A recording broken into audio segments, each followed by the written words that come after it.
This Ferrari 456, like many others, has had its fair share of problems.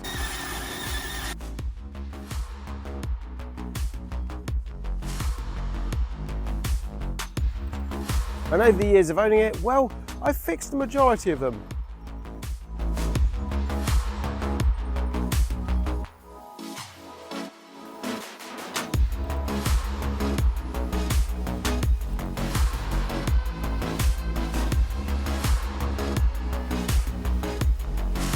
But we've got a handful remaining that are really quite problematic.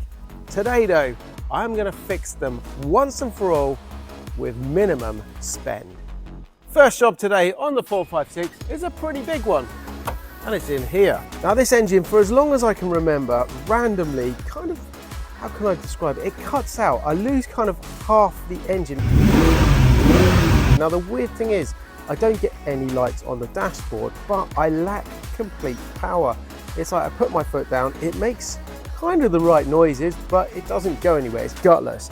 So today, we need to track that fault down.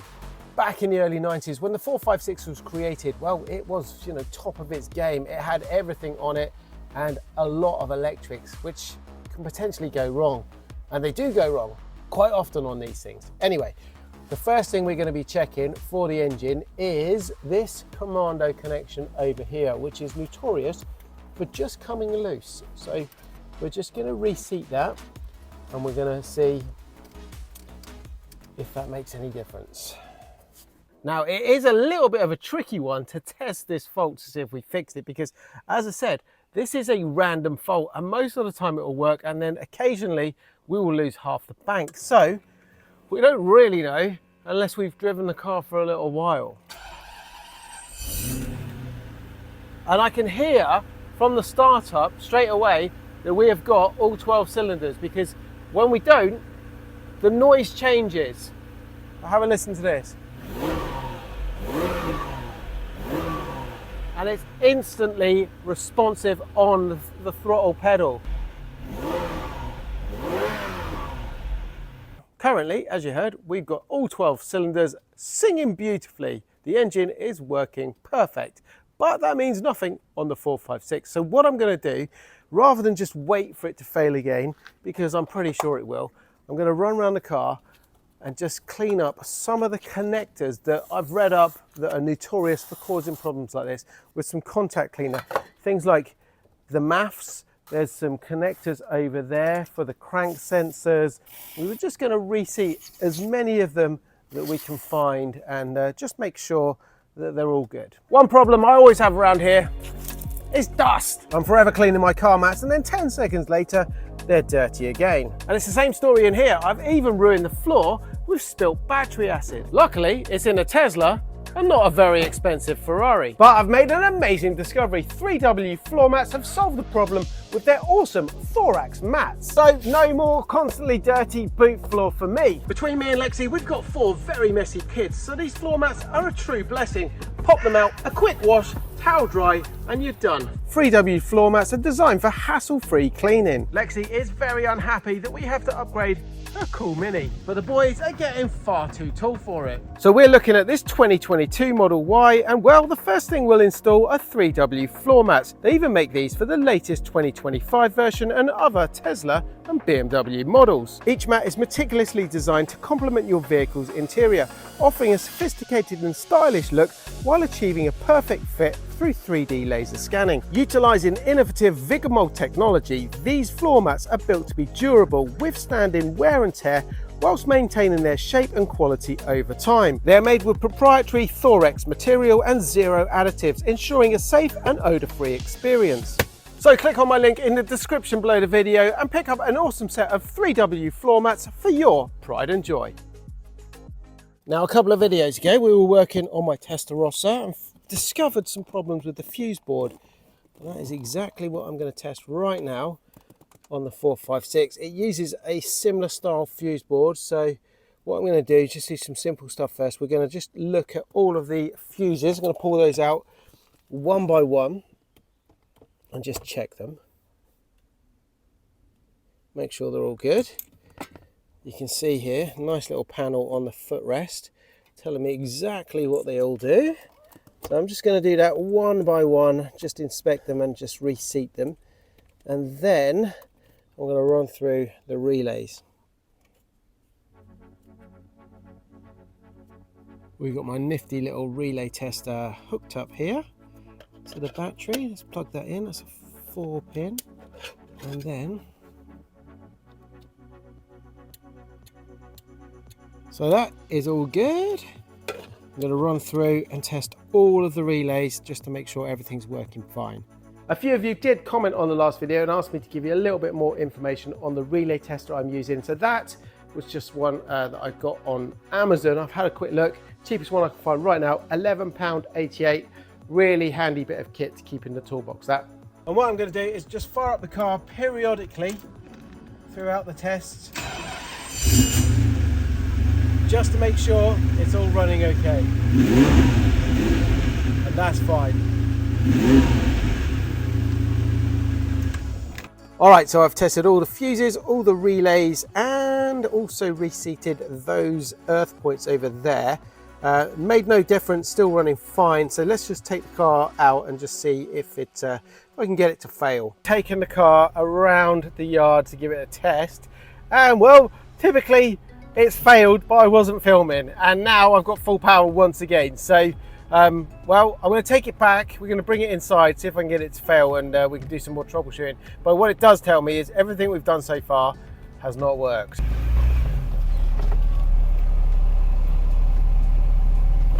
Pulled the car into the garage, and guess what, it's failed again. So you can hear the difference. That's me putting my foot down. It's half responsive. Let me see if I can capture this on camera. So watch my foot, watch the tacho. Half power, it's really sluggish. You can hear it as well. There you go, that's what's happening. Okay, so none of the stuff that we've done already has fixed the problem. So the next check I want to do is here. We've got two ECUs, one here on the side of the footwell on the passenger side, and the same on the driver's side. And these are also quite common for going wrong. And I'm very much hoping these have not gone wrong, because they're extremely rare and very, very expensive to replace. So, first of all, I'm going to pop the connector off. And that goes like so. Let's have a look at that.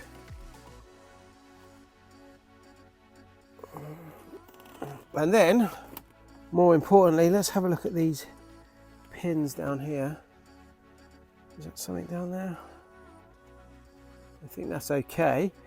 Nothing immediately obvious there. That is part number 170135. Let's see if the other one is the same part number. Now I'm going to do the same down here on the driver's side. Both the connector contacts and the pins on the ECU look a bit furred up here, so I'm going to give those a quick clean up.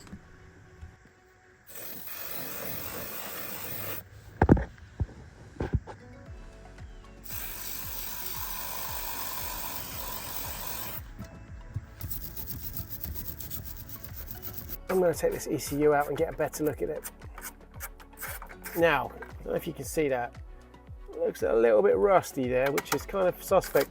And remember, last time we were working on this, we were working on the wiper relay, which is also here, and ended up replacing that. I've still got another issue with the indicators as well, and the relay is sat next to it, so that is another job I need to do. So it could be that this side is a little bit suspect.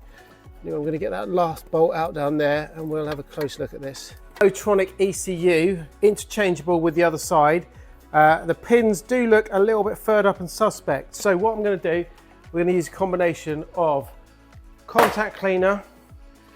We're going to get a clean wire brush. We're going to do all the pins there, and then finally we're going to hit it with a little bit of grease just to help it along its way, special grease. But before we do that, what I want to do is crack all these open and have a look inside, make sure there's nothing obvious going on in there.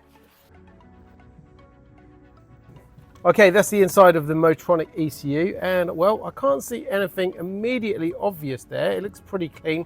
I'm no expert, but nothing there jumps out at me. So I'm going to put it back together and let's do a few other things and then test it in the car. All right, I have cleaned this up as best possible. Still a tiny little bit of build up of the green stuff here, but that is 95% better than it was. Anyway, let's put it back in the car, see if it makes a difference. Final thing I'm doing is just adding a tiny little bit of this dielectric grease to the pins, especially these lower ones down here. Just a tad on each of those. And then I'm going to do the same on these connector pins here as well. All right, just loosely in there for now. All right, let's test it. Immobilizer. Come on, baby. Immobilizer, there we go.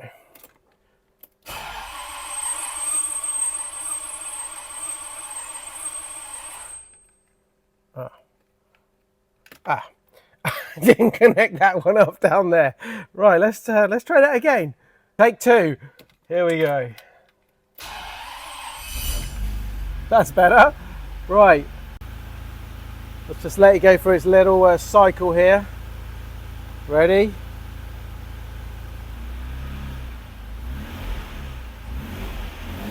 All right. No, that's exactly the same. That is exactly the same. Let me have a little fiddle around with the connectors and see. Maybe we need to swap them over. Simple fix, I hadn't clipped in one of the connectors correctly.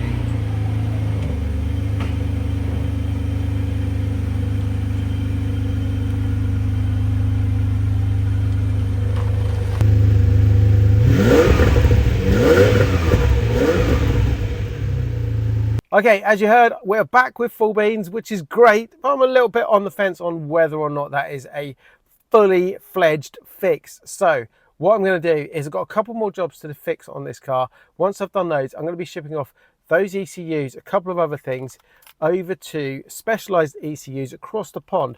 They're the best in the business, and the second reason I'm sending it off to them is I've only got one of these black fobs here. And that is kind of at the moment touch and go whether it works. We should have two of those, and I should have a kind of what they call that backup, the safety fob, a red one that you can kind of, it's the master fob. I don't have that either. Specialized ECUs can sort that out for me. So we're going to ship off those, the ECUs, and get them all reprogrammed and get them to check out those engine Motronic ECUs at the same time. Having said that, the car right now is fully working. So let's get it out on the road and give it a little test. First up, the 456 was desperate for a drink.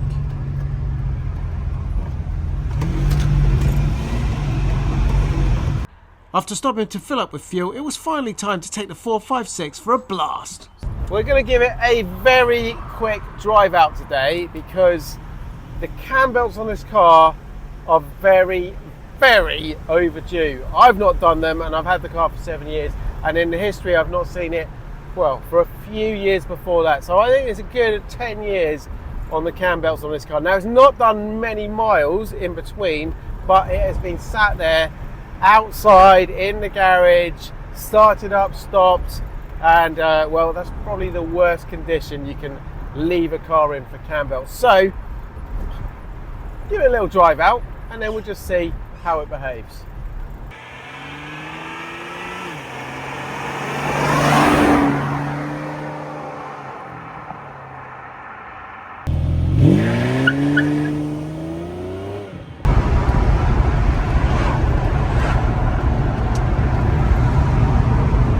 I was really enjoying the ride out in the 456 and wanted to keep going, but there was one thing that was troubling me.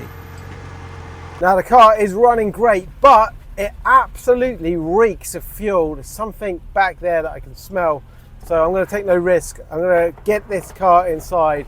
I'm going to try and figure out where that's coming from. Now it's somewhere at the back of the car, so let's have a look. I've got a really strong smell of fuel over here. As soon as I walk past it, I can really, really smell it. You guys need smell-o-vision.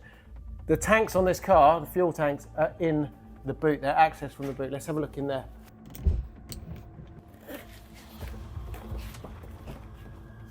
Oh, it's really strong. So this is fuel tank. Oh, holy crap. Hey, look at this. Holy crap, I've just been driving that for about half an hour. Oh, wow.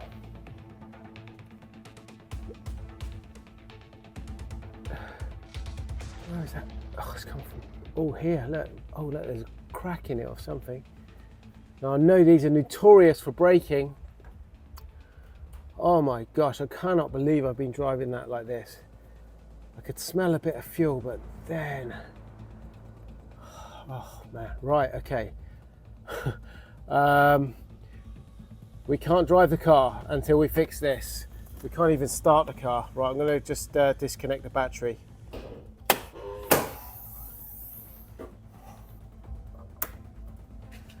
Look how bad that is coming out now. It's just pouring out. Can we stop it somehow? Look at this, it's pouring out. Can we even stop it, slow it down? I mean, that's nothing loose. That is not loose. Oh my gosh, come on. Right, I'm not going to switch the lights on in here either. No electrics, nothing's getting started until we stop that leak. Now, I know this is a common problem. I've never seen one like that though. Right guys, I've just got off the phone to Ferrari. They have got a fuel pump cover, I guess that's what you call it, in stock. They're about half an hour away, so I'm going to go and pick that one up. I don't want to take any risks. I don't even like leaving the car inside there. I would rather leave it outside, but I don't want to fire it up again. So I'm going to go and grab the cover. We're going to change that immediately. All right, we're back. We've got our cover. Let me show you what 150 odd pounds buys you. One of those. Now, the one thing with this is it is a known problem, as I said earlier. Ferrari fitted these, I think, to the 456 550, maybe something else as well. And they do crack. Like I said, you normally just smell the vapor. I've never seen them where they like pour out fuel like that. There is an aftermarket version of this that is made in metal that doesn't crack. It's a bit more money, and I would have put it in the car, but we needed one immediately because of the, well, the crisis situation with fuel pouring out. So we had to go and buy this one. Now, the funny thing with this that I've just noticed on close inspection, I don't know if you can see that there, Fiat Lancia, and it's got a part number which is B367.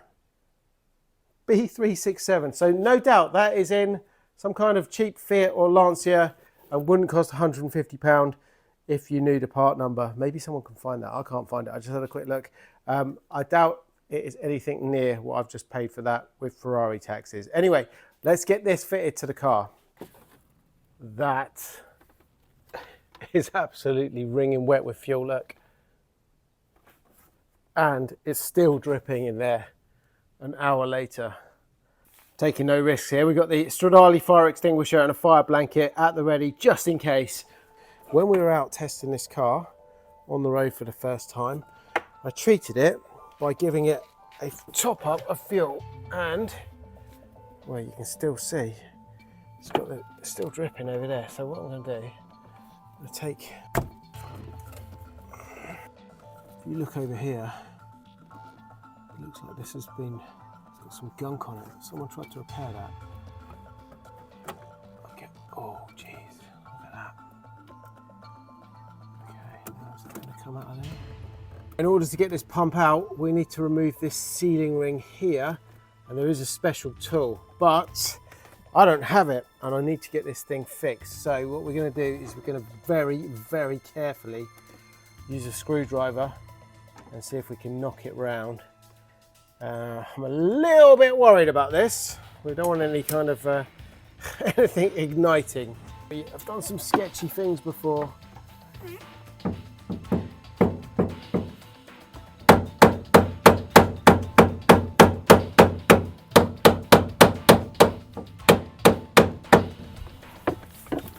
that going around now? Yeah. Loose enough, we can just do it very carefully. All that round.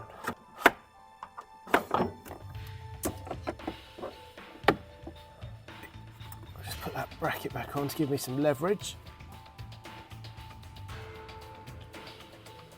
Okay. Whoa.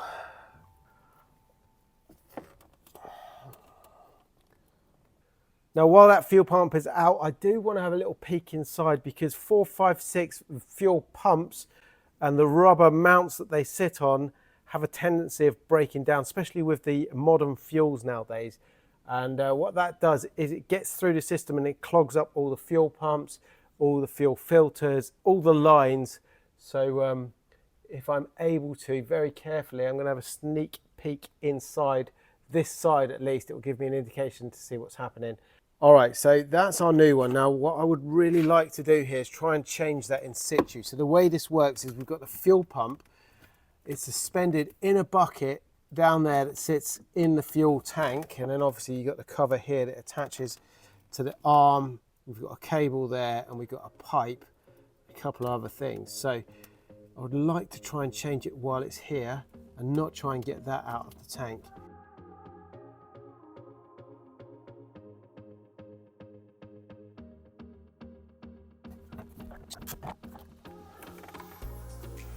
Okay, let's have a quick look at this and see if we can figure out what's gone wrong. Here's our Fiat Lancia logo. Now, the leak was coming from down the bottom here somewhere. It looks like that could be a crack right there. That would explain things. I think that is a scratch, but that there also looks like it's a big crack. So let's have a look at the other side. Can't really see anything down there. This is all cracked here in more than one place, but I think that just holds that bolt in there. And what else we got? So this was the other one here. I think there's a crack there. I can remove some of the gunk, but actually when I move the screwdriver over that, I can feel something on the other side moving. Let's do that. Let's see.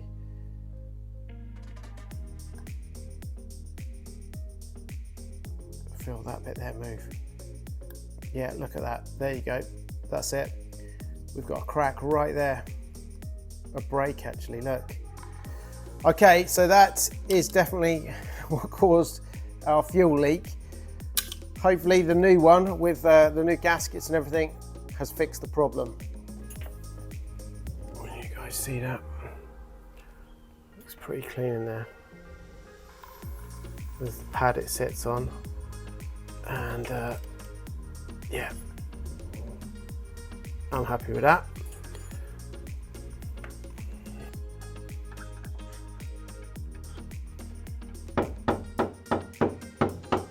Just to point out before you guys all take to the comments, I've also replaced the gasket seal around the cap here. That was £40 and I've taken no risks. There's two little O-rings around those and I've replaced those also with fuel resistant ones.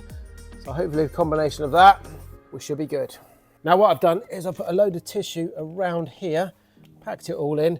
We're going to leave the car overnight. In the morning we're going to inspect that and just make sure we've got no leaks.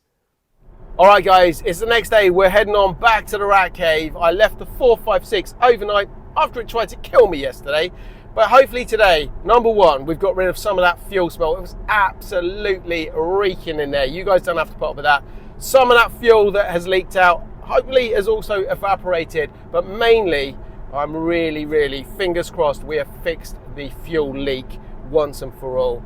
And obviously, I'm heading there in the Tesla. So we don't ever have to worry about things like fuel explosions in a car like this that runs on very safe batteries. Well, my unit is not on fire, which is a great thing. Let's check out the car.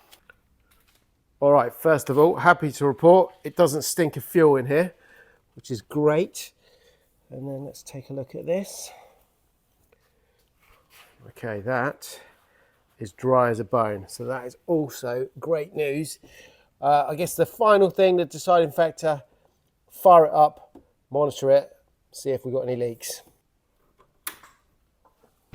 Fingers crossed this doesn't blow up.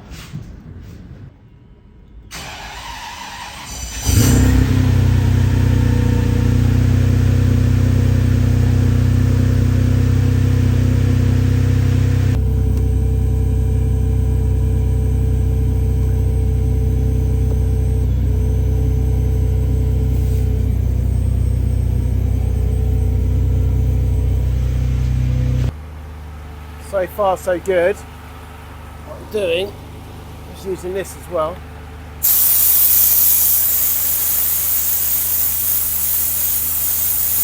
Just to see if we've got anything coming out.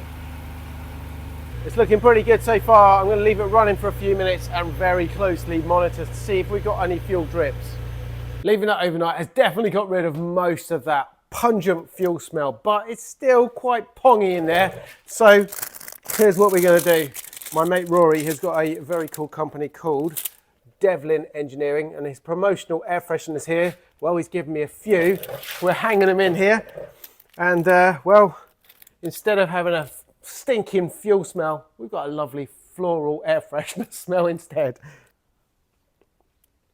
Cheers, Rory. Well, guys, that is it for today's video. I'm going to play it super safe. Leave this car for a few days. Let it air out. Let all that fuel fully dry before we do anything else on this car. I've got a few more bits to do on the inside of it. Looking forward to showing you that. We're going to make it look nice in here. Got to do the cam belts. Got a couple more electrical gremlins to do on it. And then this car is ready to go. And actually, I'm quite enjoying this car right now. I'm going to miss it. But I did say at the beginning of this video that we were going to fix this with minimum spend today, and well, that didn't quite go to plan. That went out the window very quickly when the car tried to assassinate me. Anyway, hopefully that's all sorted now. We're not going to have any more problems like that, and then this car is all going to be good for the next owner. Well, guys, I've got to say a massive thanks for watching today. Don't forget, check out today's awesome video sponsor, 3W Floor Mats, and I will see you all in the next one. Don't forget, drop a comment below, and you can check out what I get up to on a daily basis in this place over on my socials. See you in the next one, guys. Stay safe. Ciao for now.